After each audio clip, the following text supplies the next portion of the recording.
This is the tutorial of the Unit Components overview. Units house related content materials, and the structure of unit components is consistent across all the courses. First, you'll find unit information such as the title, unit summary, and unit objectives.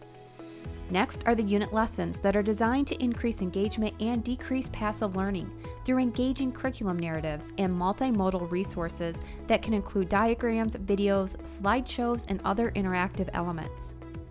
These are followed by the critical thinking text questions that students will be asked to complete to show acquisition and transfer of knowledge.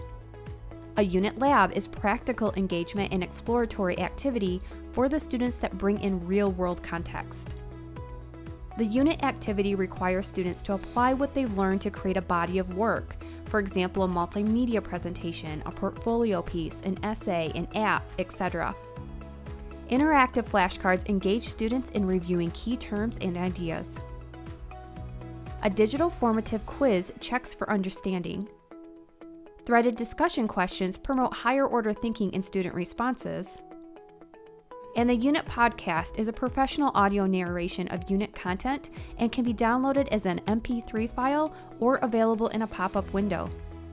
These can be used to facilitate student learning in a variety of ways and provide support for guided learning styles and our auditory learners.